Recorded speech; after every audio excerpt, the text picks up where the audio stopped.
Start करते हैं। हमज़ा ने आना था, पता नहीं वो क्यों नहीं आया, लेकिन बहरहाल हम लोग स्टार्ट करते हैं। सो आज हम लोग कुछ चीज़ें रह गई थी, हम लोगों ने नहीं की थी, उन्हें कंप्लीट करते हैं और फिर हम रिलेटिविस्टिक इलेक्ट्रोडायनामिक्स की तरफ आते हैं।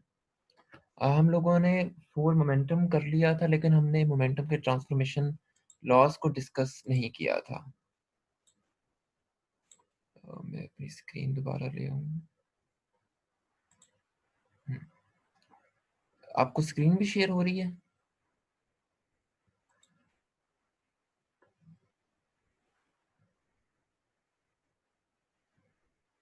जी, हो रही है। ओके।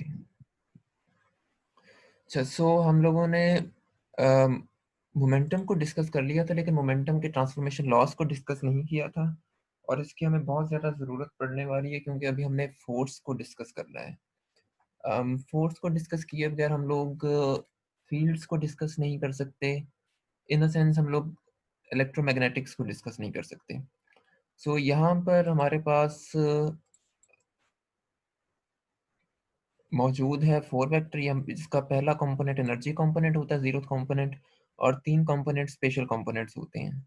सो हम लोगों ने ये कहा था कि हम लोग 4 वेक्टर के ऊपर कोई वेक्टर साइन यूज़ नहीं करेंगे, या अगर करना भी हुआ तो बार यूज़ करेंगे। लेकिन फ़िलहाल हम लोग बार भी इसलिए इस्तेमाल नहीं कर रहे क्योंकि आगे जाके हम बार का साइन प्राइम कोऑर्डिनेट सिस्टम के लिए इस्तेमाल करेंगे। सो 3 वेक्टर के लिए हम लोग बाकायदा ऊपर वेक्टर का सिंबल लगाएँगे। अब हमने इसको ट्रांसफ़ॉर्म करना है। इसको ट्रांसफ़ॉर्म करना बहुत आसान है। मैं इसकी ज़्यादा मैथमेटिकल डिटेल्स में नहीं जाऊँगा। तो फ़र्ज़ करते हैं कि आपके पास कोई फ्रेम एस है, एक्स एक्सिस की तरफ जा रहा है, उसकी स्पीड अब हम लोग यू ले रहे हैं। उस फ्रेम की एनर्जी हम लोग इस इक्वेशन के ज़रिए दे सकते हैं, उसका मोमेंटम हम इस इक्वेशन के ज़रिए फाइंड कर सकते हैं। सो बेसिकली ये 4 मोमेंटम का 0th कंपोनेंट है और ये उसका स्पेशल पार्ट है, यानी कि पहला, दूसरा, तीसरा कंपोनेंट्स। हमने सिर्फ़ गामा की वैल्यू इंसर्ट की है। एक चीज़ हमें ज़हन में रखने की ज़रूरत है कि गामा फ्रेम के ऊपर डिपेंड कर रहा होता है। यानी कि उस जिस ऑब्ज़र्वर के लिहाज़ से मेज़रमेंट कर रहे हैं। सो अब फ्रेम की स्पीड u है, तो गामा में जो स्पीड आएगी वो u आएगी, ऑब्जेक्ट की स्पीड नहीं आएगी। तो इसलिए हमारा gamma 1 minus u square by c square की टर्म्स में।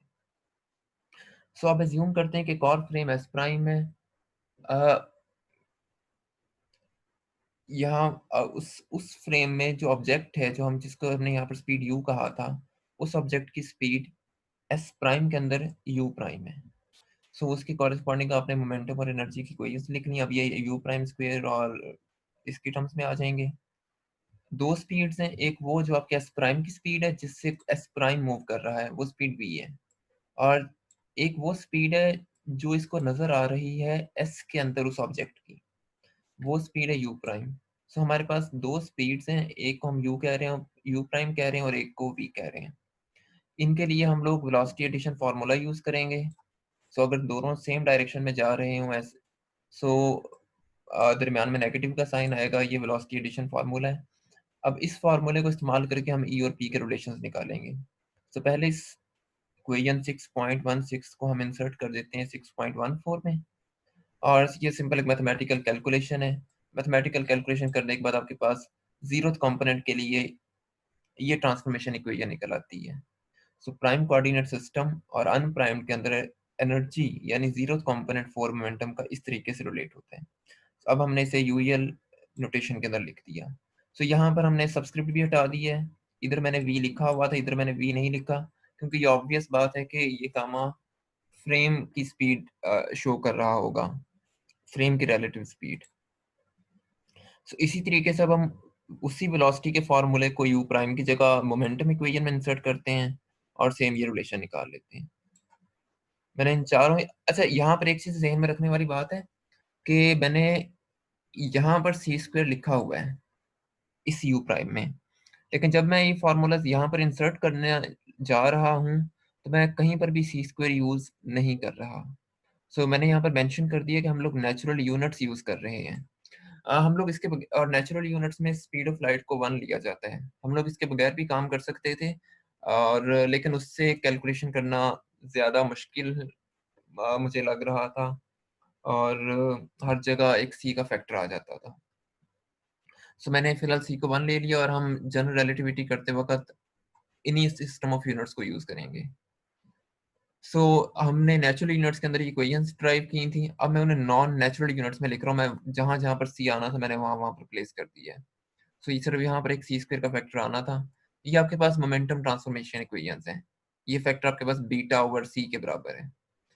और आप देख सकते हैं कि ये वही इक्वेशंस हैं, ऑलमोस्ट वैसी ही इक्वेशंस हैं जो हम लोगों ने पोजीशन और टाइम के लिए अ, डिराइव की थी।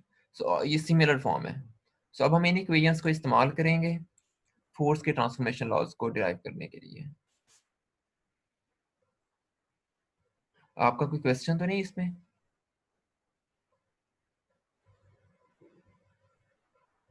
नहीं, अभी तो नहीं है फिलहाल। सो अच्छा, अब हमारा बहुत इम्पोर्टेंट फोर्स को डिस्कस करने से पहले कुछ बहुत इम्पोर्टेंट क्वेश्चंस हैं जिन्हें हम देख लेते हैं। हम लोगों ने लास्ट टाइम स्पीड के ऊपर अपर लिमिट्स को डिस्कस किया था कि क्लासिकल रिजल्ट्स में अगर टाइम इन्फिनिटी पे जा रहा हो तो स्पीड भी इन्फिनिटी पे जाती है, लेकिन रिलेटिविस्टिक मैकेनिक्स ये बताती है कि स्पीड इनफाइनाइट नहीं हो सकती बल्कि सी तक जाती है। सो अब हम लोग इन्हीं रिजल्ट्स को इस्तेमाल करके कुछ और क्वेश्चंस के आंसर करने की कोशिश करते हैं। सबसे इम्पोर्टेंट चीज़ क्या है कि पार्टिकल की ट्रैजेक्टरी फाइंड करने की कोशिश करते हैं, वो किस तरह से हमारे पास आती है। सो फोर्स के लिए हम लोगों ने उस दिन वेलोसिटी के लिए ये रिलेशन निकाला था। अब हम इस रिलेशन को इंटीग्रेट करके एक्स एक्स की वैल्यू फाइंड कर सकते हैं। सो जब हम इसको इंटीग्रेट करेंगे, अब मैं वेरिएबल चेंज कर रहा हूँ, हम इंटीग्रेट किसी नए टाइम डी टी पे कर रहे हैं और 0 से टी तक। आप इन वेरिएबल्स को रिवर्स भी कर सकते हैं, उससे कोई फ़र्क नहीं पड़ेगा। ये डमी वेरिएबल्स हैं। सो मेरा इंटीग्रेशन टी प्राइम पे हो रही है और लिमिट्स मेरी 0 से टी तक है। इंटीग्रेट करें, इसको सिंप्लीफाई करें, ये आपको एक ये वाली इक्वेशन निकाल के दे देगा। अब ये बहुत दिलचस्प इक्वेशन है क्योंकि ये इक्वेशन हाइपरबोला की इक्वेशन है। अब ये इक्वेशन ये बताती है कि किसी भी कांस्टेंट फोर्स के अंडर रिलेटिविस्टिक मैकेनिक्स में मोशन हमेशा हाइपरबोलिक होती है। अगर किसी पार्टिकल पे कोई यूनिफॉर्म फील्ड अप्लाई हो रही है, यूनिफॉर्म यानी कांस्टेंट फोर्स अप्लाई हो रही है, तो उसकी मोशन नेचर में हमेशा हाइपरबोलिक होगी। अब चाहे वो फोर्स इलेक्ट्रोमैग्नेटिक फोर्स हो, चाहे वो ग्रेविटेशनल फोर्स हो, लेकिन उसकी ट्रेजेक्टरी चेंज नहीं होगी अगर वो हाई स्पीड्स पे मूव कर रहा है, यानी रिलेटिविस्टिक है। लेकिन जैसे ही हम इसके ऊपर लिमिट अप्लाई करते हैं, क्लासिकल लिमिट, कि आपका गामा 1 के बराबर हो जाता है और v की वैल्यू c से बहुत कम हो जाती है, ये वाले फैक्टर सिंपली 1 के बराबर आ जाते हैं और सिंप्लीफाई करने से आपको ये वाली इक्वेशन मिल जाती है। अब ये इक्वेशन पैराबोलिक इक्वेशन है। आप इसको अज्यूम करें कि ये वाला फैक्टर 4a के बराबर है। So y is equal to 4ax square.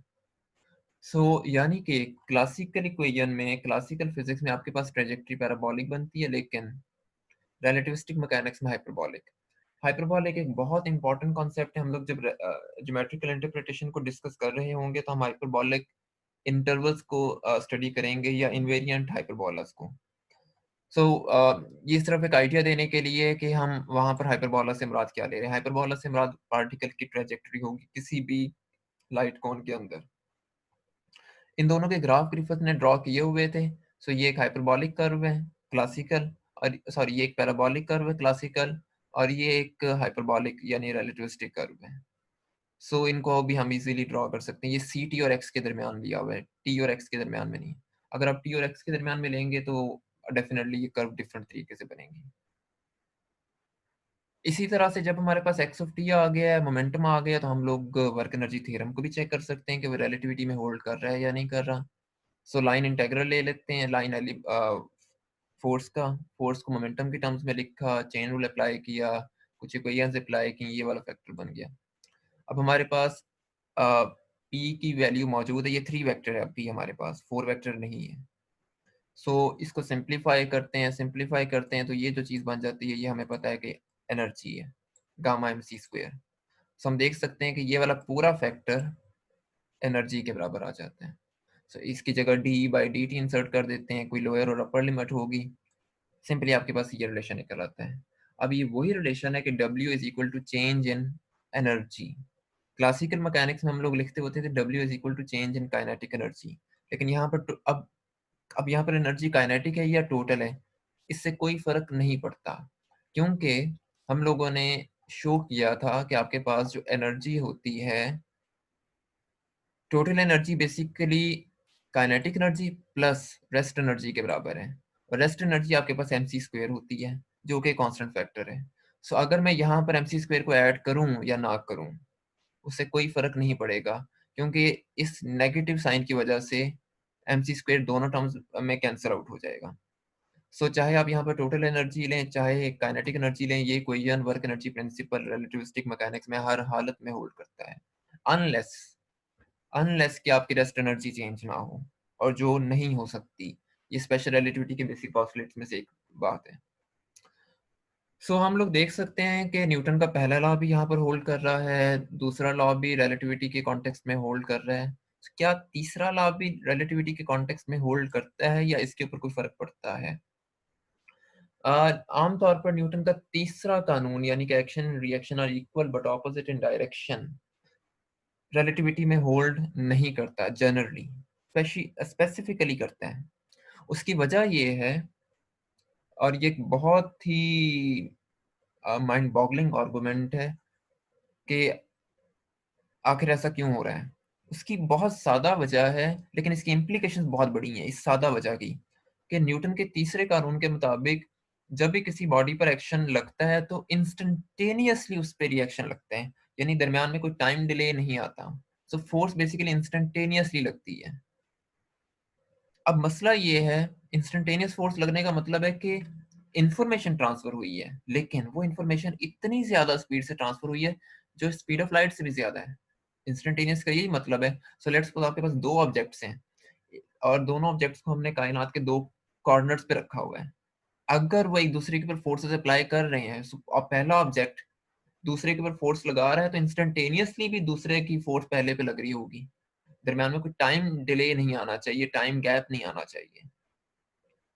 So classically तो ये बात ठीक है, लेकिन रिलेटिविस्टिकली ऐसा पॉसिबल नहीं है, क्योंकि हर चीज की एक फिक्स लिमिट है, एक अपर लिमिट है रफ्तार की। So generally third law of motion hold नहीं करता क्लासिक रिलेटिविस्टिक मैकेनिक्स में। अब हम इसको थोड़ा सा और इलेबोरेट करके देखते हैं।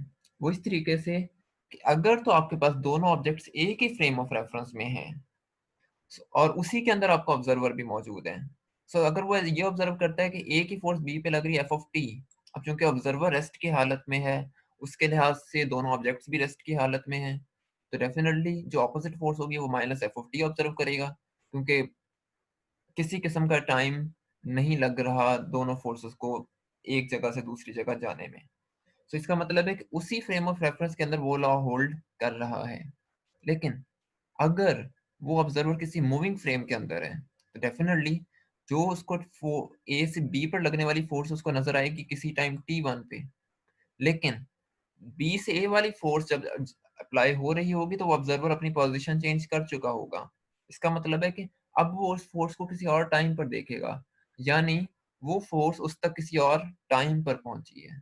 इसका मतलब है कि वहां पर फोर्स की डायरेक्शन ऑपोजिट होगी, लेकिन टाइम सेम नहीं होगा। टाइम सेम ना होने का मतलब ये है कि ये दोनों फोर्सेस बराबर नहीं होंगी, क्योंकि दोनों डिफरेंट टाइम्स पे लगी हैं। लिहाजा थर्ड लॉ हमारे पास यहाँ पर वायलेट हो जाता है। लेकिन अगर तीसरी कंडीशन ये है कि वही ऑब्जर्वर किसी मूविंग फ्रेम के अंदर है, लेकिन जिन दोनों ऑब्जेक्ट्स को ऑब्जर्व कर रहा है वो रेस्ट की हालत में है, मतलब सॉरी रेस्ट की हालत में नहीं, वो दोनों ऑब्जेक्ट्स आपस में कॉन्टेक्टेड है, उनके दरमियान कोई कॉन्टेक्ट मौजूद है। सो अगर तो वो दोनों ऑब्जेक्ट्स एक दूसरे के साथ स्टिक्ड हैं, तो डेफिनेटली दोनों का टाइम सेम होगा। जिस अब यहाँ पर फोर्स को गुजरने के लिए या इंफॉर्मेशन को ट्रांसफर करने के लिए कोई फासला तय नहीं करना पड़ रहा। इन अ सेंस, अगर दो ऑब्जेक्ट्स रिलेटिविटी में किसी फासले के जरिए हमने अलग किए हों, स्पेस के अंदर सेपरेटेड हों, फिर थर्ड लॉ होल्ड नहीं करता, जो हमें रिलेटिविटी ऑफ साइमल्टेनिटी से पता लग जाता है। यहाँ पर मैंने एक स्टेटमेंट लिखी हुई है कि इफ टू ऑब्जेक्ट्स, ये ग्रिफिथ्स की स्टेटमेंट है, if two objects are separated in space the third law is compatible with the relativity of simultaneity. लेकिन अगर वो कांटेक्ट में है, तो फिर चाहे वो जिस मर्जी फ्रेम ऑफ रेफरेंस में हम उन्हें ऑब्जर्व कर रहे हो, थर्ड लॉ होल्ड करता है, ये किसी सूरत में वायलेट नहीं होगा। सो ये 2 डिफरेंट कंडीशंस हैं यहाँ पर, बल्कि 3 डिफरेंट कंडीशंस हैं। मैं दोबारा से इनको सम अप कर देता हूँ। अगर ऑब्जर्वर और ऑब्जेक्ट्स एक ही फ्रेम ऑफ रेफरेंस के अंदर हैं, तो थर्ड लॉ होल्ड करेगा, चाहे ऑब्जेक्ट्स के दरमियान फासला हो या ना हो। लेकिन अगर ऑब्जर्वर किसी मूविंग फ्रेम के अंदर है और ऑब्जेक्ट्स के दरमियान कोई फासला है, उन्हें स्पेस के अंदर सेपरेट किया हुआ है, तो थर्ड लॉ होल्ड नहीं करेगा। लेकिन अगर उन्हें सेपरेट नहीं किया हुआ स्पेस में और वो आपस में जॉइंड हैं, कनेक्टेड हैं, फोर्स को गुजरने के लिए, इंफॉर्मेशन को ट्रांसफर करने के लिए फासला नहीं तय करना पड़ रहा, तो थर्ड लॉ होल्ड करता है। सो ये हमारे पास इसकी डिफरेंट डिस्कशंस थी। अब हम एक बहुत इंपॉर्टेंट 4 वेक्टर स्टैब्लिश करते हैं, जिसको हम लोग 4 फोर्स का नाम दे रहे हैं। सो 4 फोर्स को डिफाइन करने के 2 तरीके हैं। या तो हम second law of motion use कर लें, F is equal to ma, या हम लोग इस्तेमाल कर लें dp बाई डी टॉ वाली definition, time rate of change of momentum.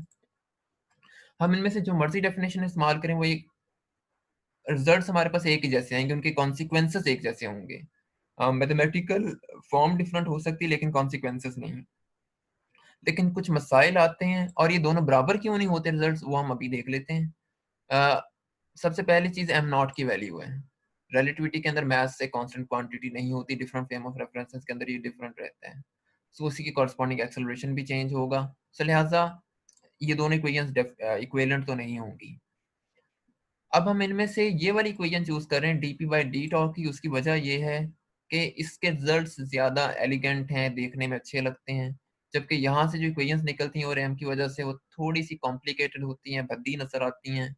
अगर आप एक्सेलरेशन की ट्रांसफॉर्मेशन इक्वेशन ड्राइव करें, तो वहां से भी आपको अंदाजा हो जाएगा कि वो इक्वेशंस मोमेंटम की निस्बत बहुत ज्यादा ट्रांसफॉर्मेशन लॉज एक्सेलरेशन के कॉम्प्लिकेटेड हैं, और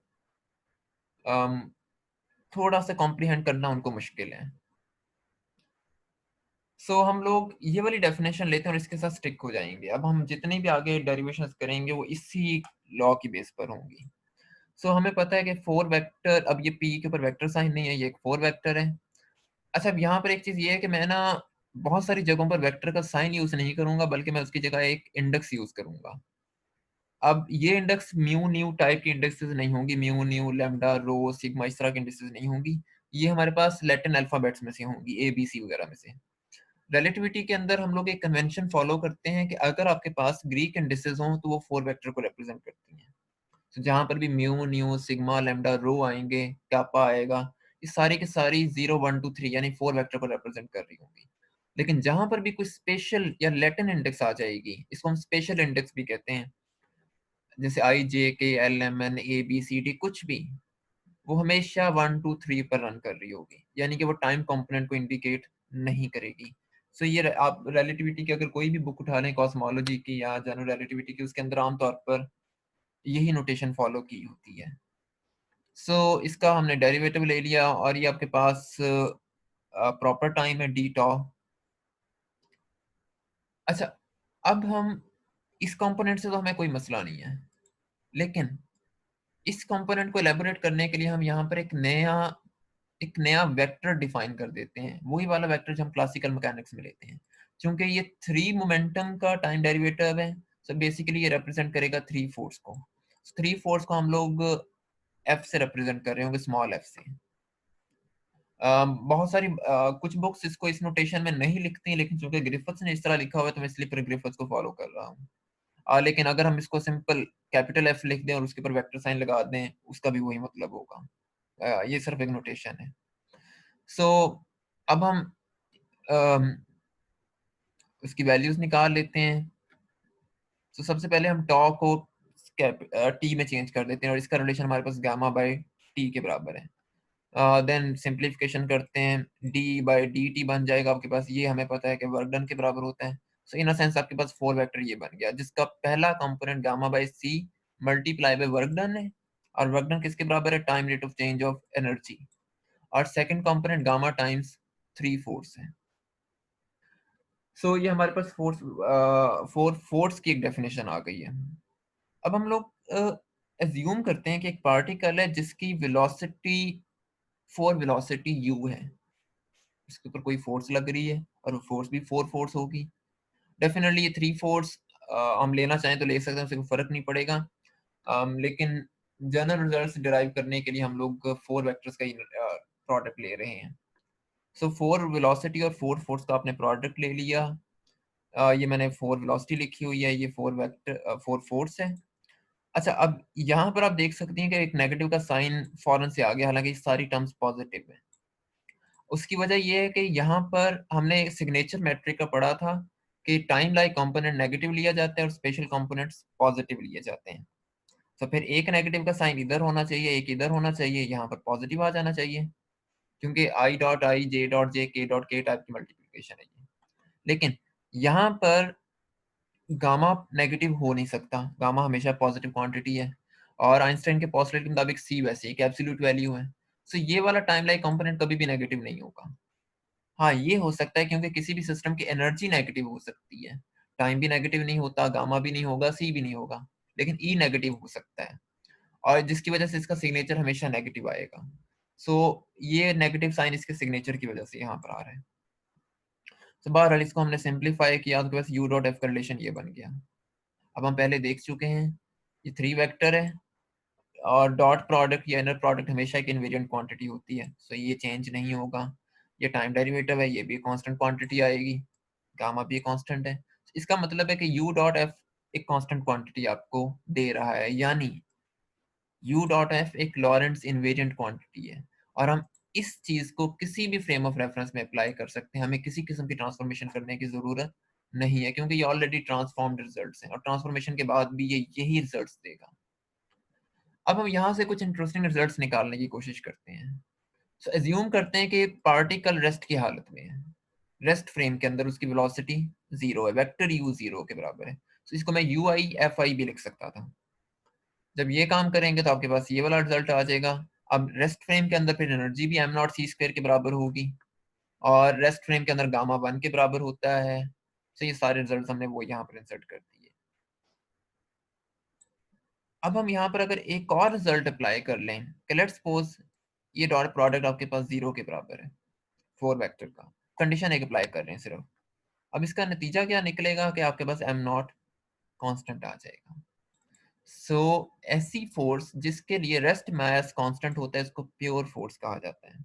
और ये एक बहुत इंपॉर्टेंट आइडिया है जो हमें 4 वेक्टर से मिल रहा है कि अगर आपके पास ऑब्जेक्ट की वेलोसिटी और 4 फोर्स परपेंडिकुलर एक्ट कर रही हों तो मास रेस्ट मास कांस्टेंट होता है।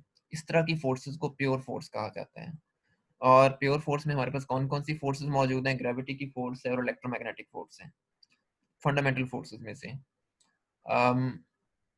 वीक न्यूक्लियर और स्ट्रॉन्ग न्यूक्लियर फोर्सेस को प्योर फोर्सेस नहीं कहा जाता, उसकी कुछ और रीजंस हैं जो हमें पार्टिकल फिजिक्स में हम लोग स्टडी करते हैं। लेकिन फंडामेंटल फोर्सेस में इलेक्ट्रोमैग्नेटिक और ग्रेविटी दोनों ही प्योर फोर्सेस हैं। रेस्ट फ्रेम के अंदर मास हमेशा कांस्टेंट आता है। सो ये चीज आपको अब यहाँ पर ये वाला पॉइंट भी क्लियर कर देगी कि मैंने यहाँ पर बात क्यों की थी कि रेस्ट मास हमेशा कांस्टेंट क्वांटिटी होगी। वो इस वजह से होगी क्योंकि हम यहाँ पर हम देख सकते हैं कि प्योर फोर्सेस के लिए वो कांस्टेंट आता है, हमने साबित कर दिया है। So, अगर आपके पास एम नॉट कांस्टेंट है तो फिर ये वाला फैक्टर वैसे ही 0 हो गया।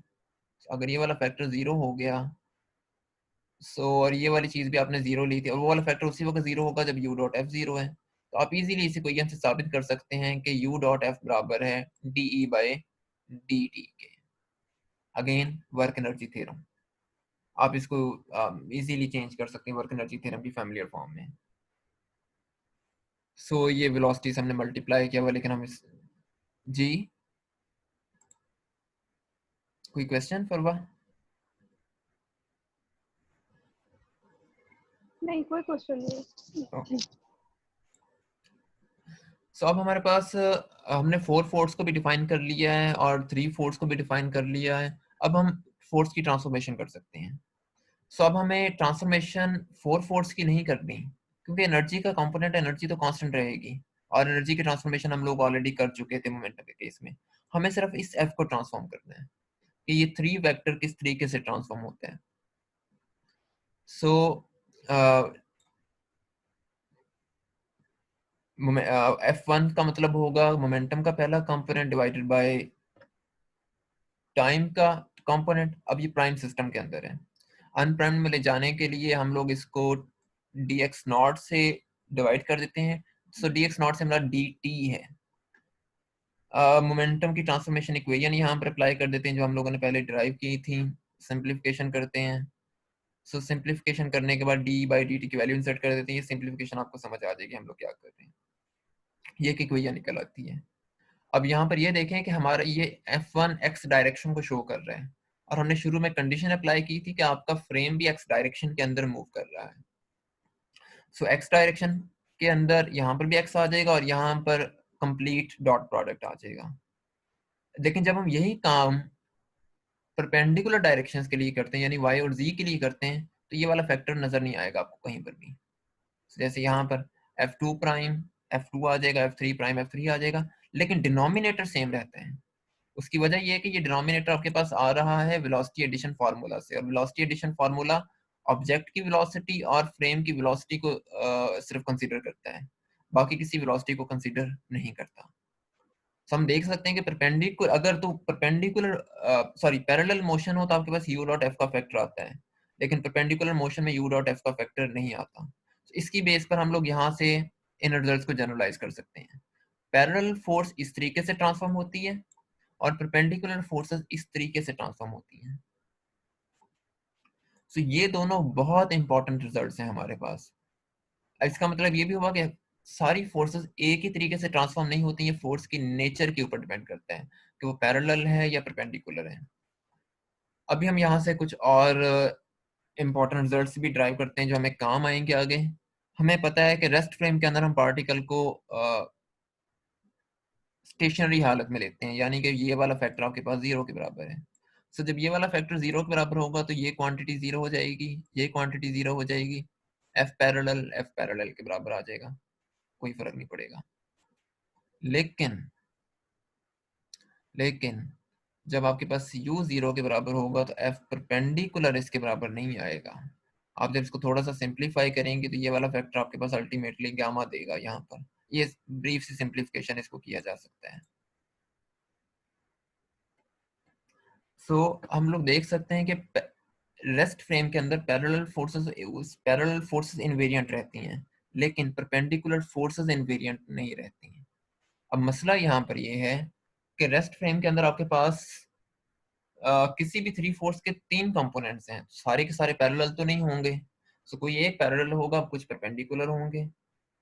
सो अगर तो सारे के सारे पैरेलल नहीं है तो इसका मतलब है कि सारे के सारे इनवेरिएंट भी नहीं है, कुछ ना कुछ तो वेरी कर रहे होंगे, उनके अंदर कोई फर्क आएगा।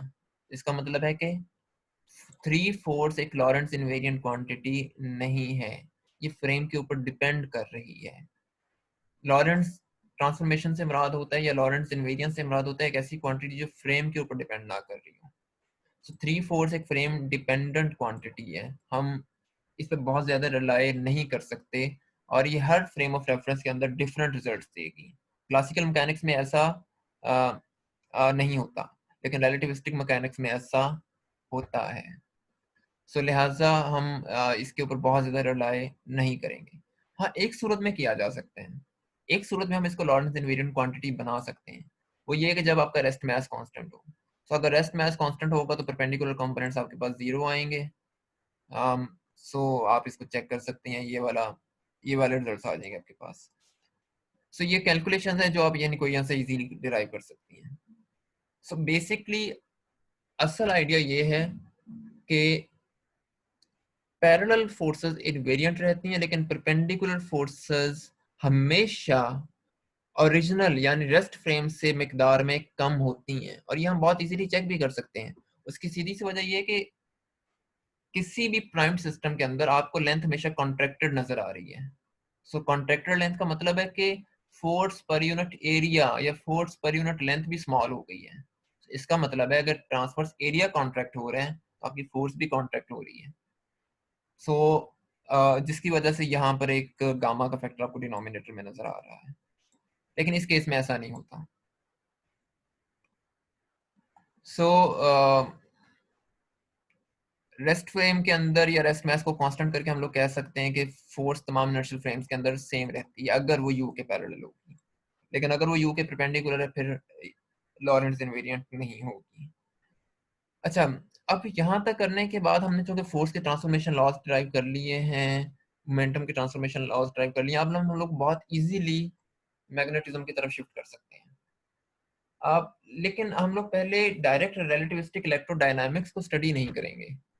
हम लोग उससे पहले एक और इंटरेस्टिंग आइडिया देखने की कोशिश करेंगे कि क्या मैग्नेटिज्म हकीकत में कोई वजूद रखती भी है, या रिलेटिविटी और इलेक्ट्रोस्टैटिक्स दोनों मिलकर इसको प्रपोज कर रही हैं। असल में यही वो कुछ इंपॉर्टेंट आइडियाज थे जिन्होंने आइंस्टाइन को कंपेल किया था कि रिलेटिविटी एग्जिस्ट करती है।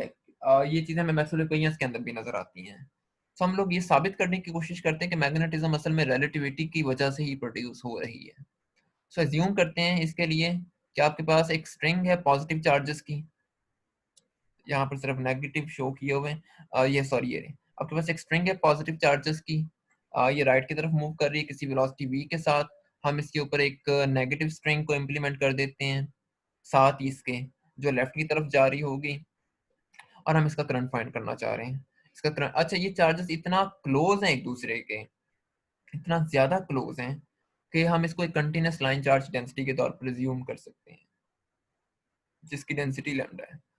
सो आपने करंट फाइंड करना है क्यू बाई टी से, दो तरह के चार्जेस हैं, लैम्डा एल आ गया, यहाँ पर एक नेगेटिव का साइन नेगेटिव चार्जेस की वजह से आ रहा है, और कॉरस्पॉन्डिंग चार्ज या आप ये कह लें कि ये जो नेगेटिव का साइन है नेगेटिव डायरेक्शन की वजह से आ रहा है, और नेगेटिव चार्जेस की वजह से यहाँ पर माइनस आ गया है। सिंप्लीफाई करें, एल बाई टी वी के बराबर होगा, तो आई आपके पास आ जाएगा 2 लैम्डा वी के बराबर। अब हम लोग एज्यूम करते हैं कि किसी और फ्रेम ऑफ रेफरेंस के अंदर हमने एक चार्ज क्यू रखा हुआ है, वो चार्ज डिस्टेंस एस पर मौजूद है इसके सेंटर से, और उसकी स्पीड आपके पास यू है, लेकिन ये स्पीड इस रॉड की स्पीड से कम है।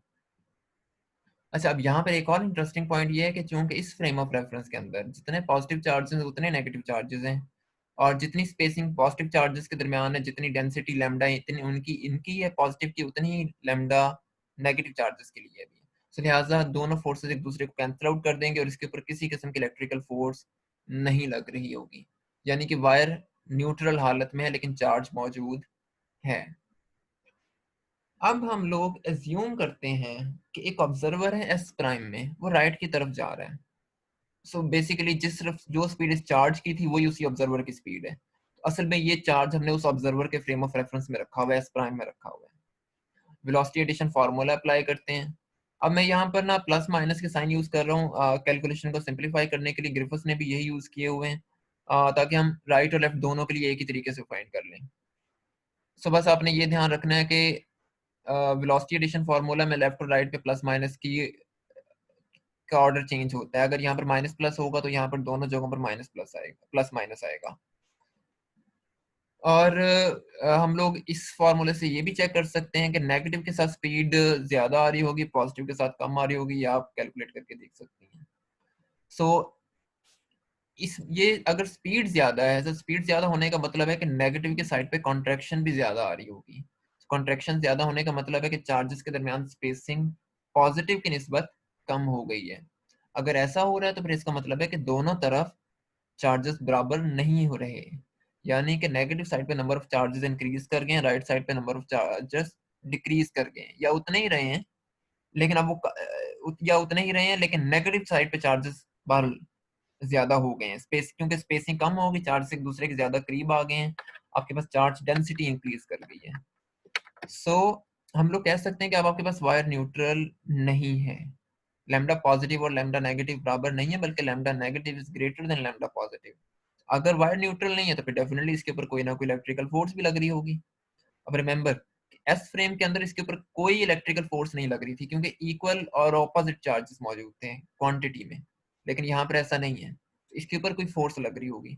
अब हम लोगों ने वो फोर्स कैलकुलेट करनी है एस प्राइम फ्रेम के अंदर। अब वो फोर्स कैलकुलेट करने से पहले कुछ एक रिजल्ट और निकाल लेते हैं। लैम्डा बराबर होता है क्यू बाई एल के। सो एल बराबर है क्यू बाई लैम्डा के। हम देखना चाहते हैं ना कि चार्ज डेंसिटी पे कितना फर्क पड़ रहा है इस बात से। सो ये L is equal to L prime gamma relation हम लोग पहले निकाल चुके हैं, सिंप्लीफिकेशन की है। सो प्राइम्ड सिस्टम और अनप्राइम्ड के अंदर चार्ज डेंसिटीज इस तरीके से लिंक्ड होती हैं। सो पॉजिटिव और नेगेटिव साइड के लिए कोई फर्क नहीं पड़ेगा, हम हर जगह प्लस माइनस यूज कर सकते हैं। सो ये सिर्फ एक्सेस की डायरेक्शन को शो कर रहे हैं। हम लोग प्रॉपर वैल्यूज के लिए सिंपल लैम्डा यूज करते हैं, लेकिन ग्रिफिथ यूं के लैम्डा नॉट यूज कर रहे हैं रेस्ट फ्रेम के लिए, इसलिए मैंने यहाँ पर इसको लैम्डा नॉट कह दिया है। और वो लैम्डा प्राइम यानी इम्प्रॉपर डेंसिटी के लिए प्लस या माइनस का सिंबल साथ में डेडिकेट कर रहे हैं। सो इस वजह से मैंने कॉरस्पॉन्डिंग चेंजेस यहाँ पर कर दी हैं। और लैम्डा पॉजिटिव आपको पता है कि फ्रेम की स्पीड होती है, और जो आपके पास वी से हम डिनोट कर रहे हैं यहाँ। सॉरी ये गामा है, सॉरी ये गामा है, ये गलती से लिखा हुआ है यहाँ पर। सो ये गामा की वैल्यू है।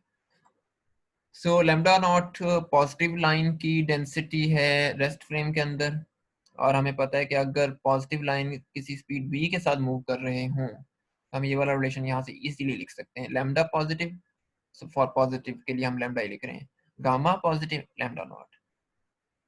अच्छा, अब आपके पास v का रिलेशन मौजूद है, ये वाली वैल्यू यहाँ पर इंसर्ट करें, और साथ ही वेलोसिटी एडिशन फार्मूला यहाँ पर इंसर्ट कर दें जो हम लोगों ने यहाँ पर लिखा था, और सिंप्लीफाई करना स्टार्ट कर दें। ये थोड़ी सी हेक्टिक कैलकुलेशन है। यहाँ पर मैंने सी लिखा हुआ है क्योंकि ग्रिफिथ ने लिखा हुआ था, लेकिन अगर आप ना भी लिखें तो उससे कोई फर्क नहीं पड़ेगा हमारी कैलकुलेशंस पे।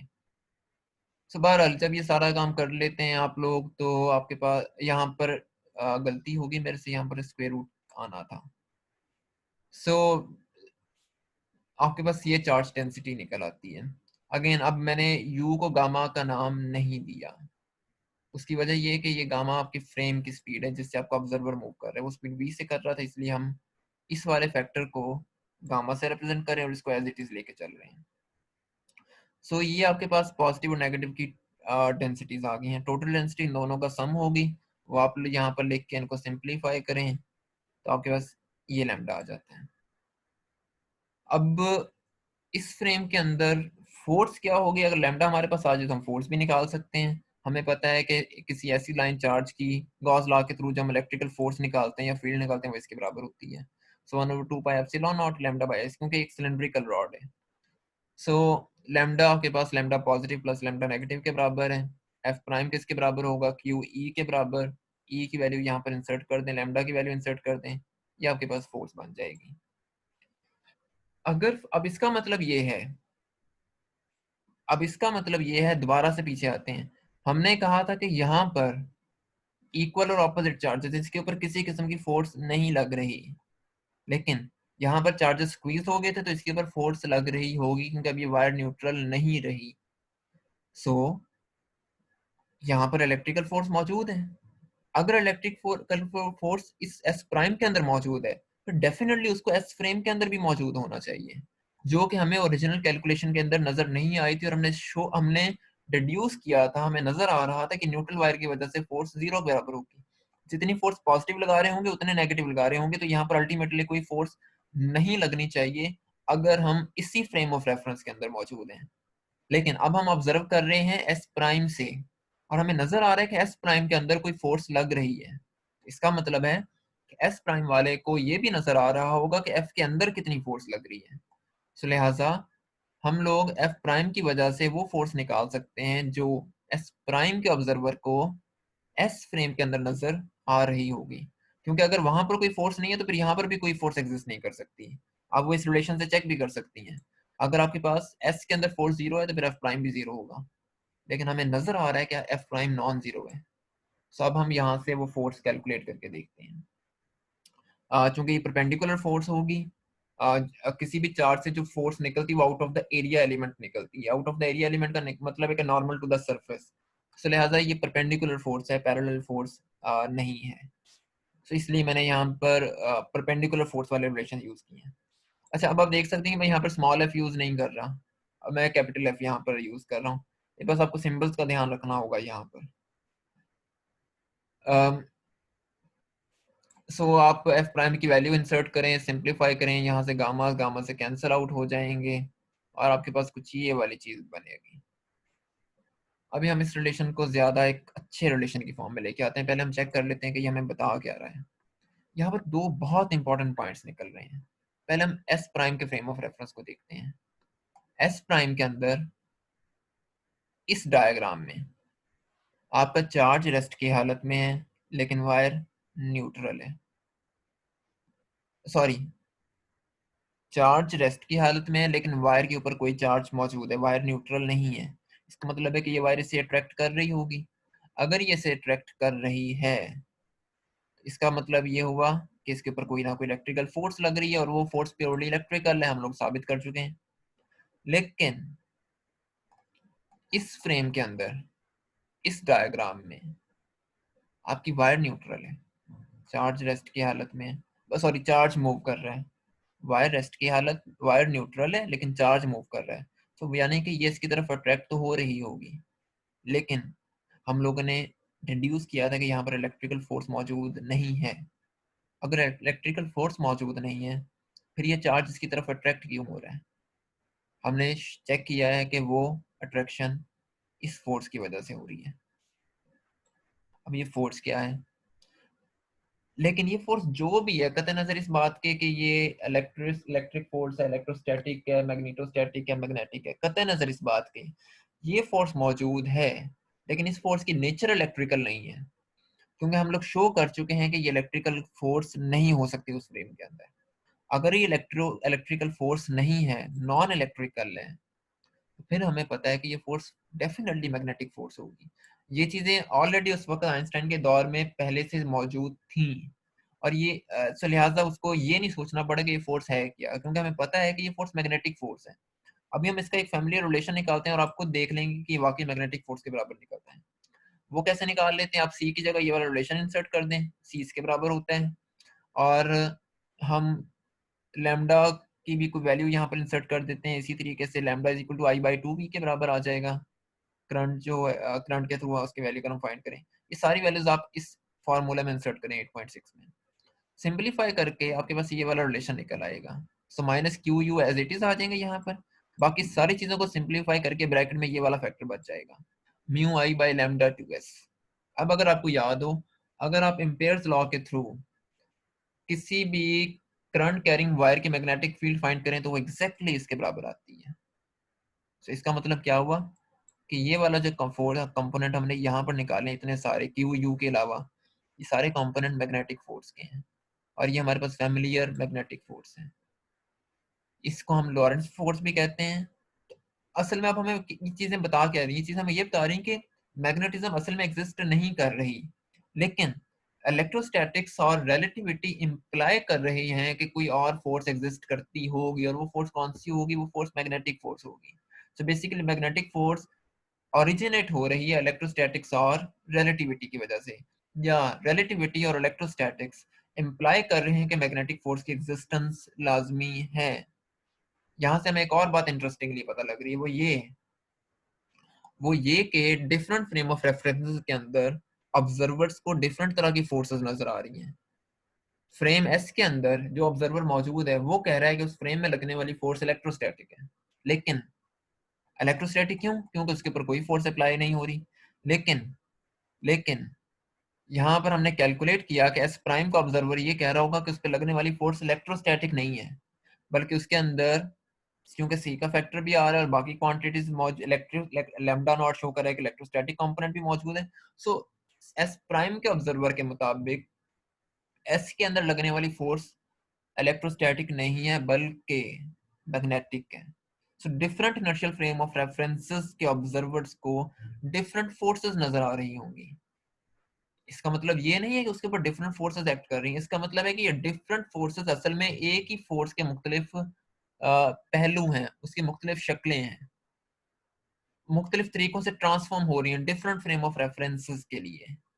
so, इसका मतलब ये हुआ कि different inertial frame of references में इलेक्ट्रोस्टैटिक फोर्स और मैग्नेटोस्टैटिक फोर्स या इलेक्ट्रोमैग्नेटिक फोर्सेस आपस में ट्रांसफॉर्म होती हैं और डिफरेंट ऑब्जर्वर्स को डिफरेंट तरीकों से नजर आती हैं। सो अगर ऐसा है सो फिर इनके लिए कुछ जनरल ट्रांसफॉर्मेशन लॉज भी होने चाहिए। हम लॉज को डिराइव नहीं आज करेंगे, मैं सिर्फ एक उसका एक आइडिया दूंगा कि हम अब हमें ये चीज चाहिए क्यों है, कि अब हम फोर्सेस का जिक्र ही नहीं करेंगे, अब हम फौरन से फील्ड्स पर आ जाएंगे। हमने बार बार बात ये की कि electric field magnetic, Maxwell equations आपको ये कहते हैं कि इलेक्ट्रिक फील्ड मैग्नेटिक फील्ड में चेंज होती है, यानी कि changing electric field can produce magnetic field, changing magnetic field can produce electric field. और ये सारी कैलकुलेशन से हम लोग ये शो कर रहे हैं in terms of forces, in terms of forces के different inertial frame of references के ऑब्जर्वर्स को डिफरेंट फोर्सेस नजर आ रही हैं, डिफरेंट फील्ड्स नजर आ रही हैं। इसका मतलब है कि ट्रांसफॉर्म हो रही हैं। अब ये ट्रांसफॉर्मेशन हम किस बेसिस पर करते हैं? उसके लिए एक बहुत फंडामेंटल अजम्पशन जो हम कूलम लॉ के वक्त लेते हैं इलेक्ट्रोस्टैटिक्स में, कि चार्ज आपका एक इनवेरिएंट क्वांटिटी है। चार्ज इनवेरिएंट होने का मतलब ये है कि आपका सिस्टम चाहे जैसा मर्जी हो, जो मर्जी उसकी कंपोजिशन हो, जिस तरह से वो मर्जी मूव कर रहा हो, नंबर ऑफ चार्जेस के ऊपर कोई फर्क नहीं पड़ता। इसको हम law of conservation of charges भी कहते हैं या law of conservation of particles भी कहते हैं। तो वो तादाद हमेशा फिक्स रहेगी। इसी एक assumption को बेस बनाकर हम फील्ड्स के लिए एक लॉ डिफाइन करना शुरू करते हैं, एक assumption ले लेते हैं, एक हाइपोथेसिस ले लेते हैं कि फील्ड्स के लिए जो ट्रांसफॉर्मेशन लॉज होंगे वो इंडिपेंडेंट रहेंगे इस बात के कि वो फील्ड्स प्रोड्यूस कैसे हुई हैं। मतलब इस बात का ये है, दोबारा से इसी इन्हीं दोनों डायग्राम्स पे आए।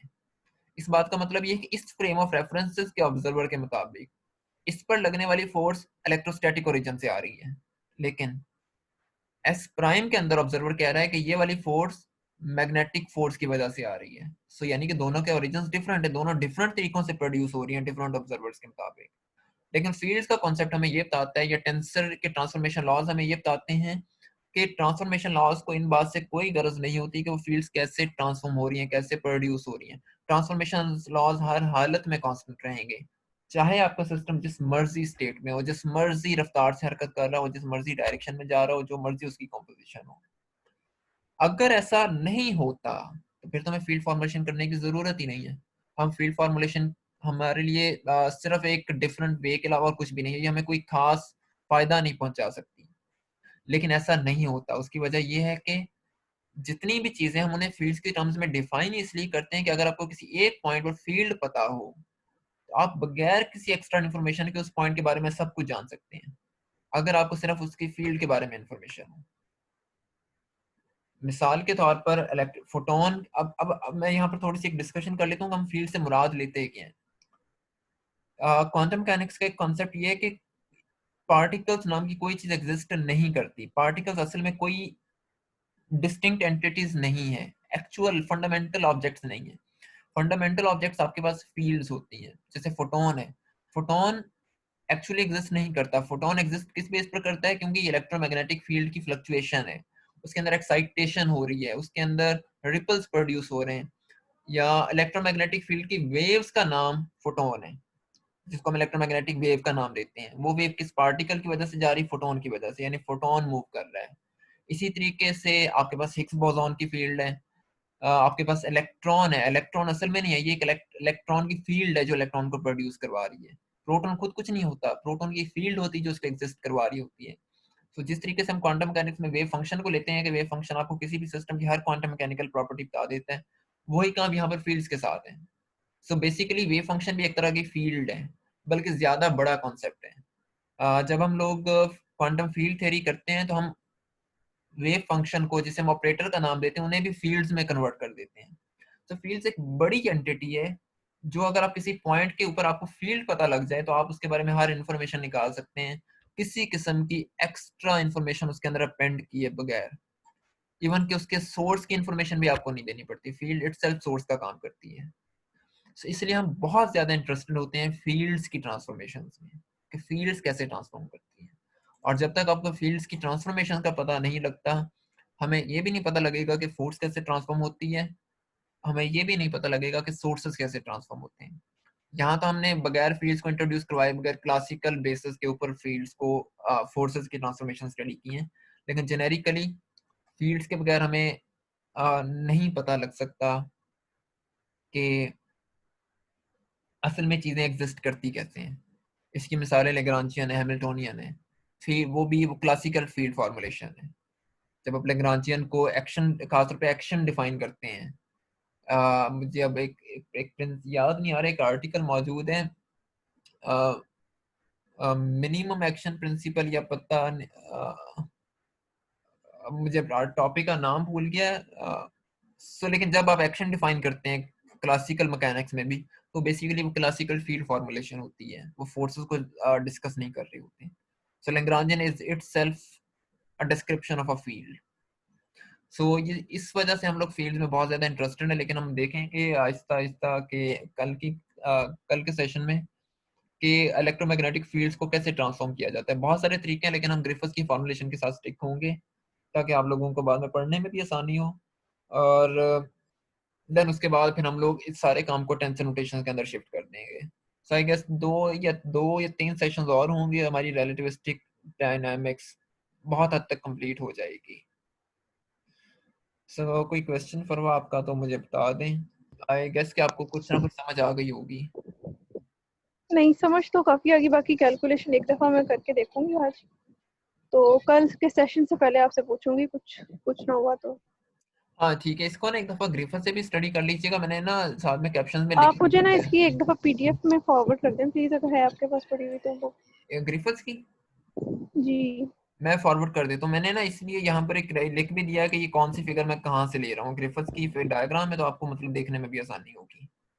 मेरे पास हार्ड में शायद पड़ी हो, लेकिन मैं एक दफ़ा देखती हूँ वो मैं भी। आपको आप सेंड मुझे कर देता पीडीएफ में हूँ। भेज दीजिएगा। मैं आपको सेंड कर थैंक देता हूँ। चलें, ठीक हो गया। यू। ओके। ओके, अल्लाह हाफ़िज़। अल्लाह हाफ़िज़।